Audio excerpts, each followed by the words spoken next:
Les services hospitaliers nous contactent pour qu'on prenne en charge des enfants qui, au lieu d'être hospitalisés, peuvent rentrer à la maison à condition d'être suivis par un professionnel comme une puéricultrice, soit pour une surveillance pondérale, soit pour un antibiotique IV, soit parce que l'enfant présente une pathologie autre.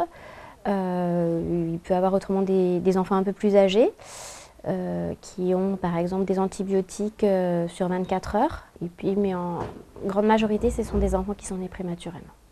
Quand ils étaient à la néonate, donc on va 3 fois minimum pour aller les voir parce que comme je tire le lait, j'allais tout le temps faire le va-et-vient pour aller leur donner le lait. Et bien à domicile maintenant c'est mieux quoi.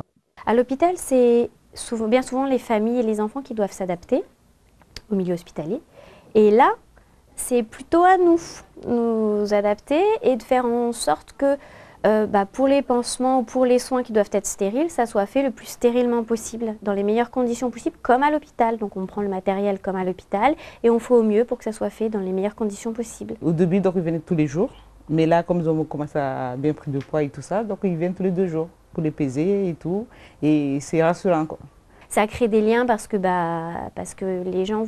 les familles voient bien qu'on s'adapte au maximum, qu'on essaye de créer un climat de confiance. Et que les gens voient qu'il n'y a pas de jugement, on est là pour faire notre travail. Chacun trouve sa place et nous, on arrive à faire passer les messages qu'on doit faire passer sur certains sujets. Là, ils m'expliquent qu'est-ce qu'il faut faire et tout. J'ai déjà eu des enfants avant, mais comme c'est les petits poids et tout ça, donc je ne sais pas vraiment comment manipuler et tout. Donc vraiment, c'est grâce à eux qu'ils viennent, m'expliquent qu'est-ce qu'il faut faire. C'est rassurant pour moi.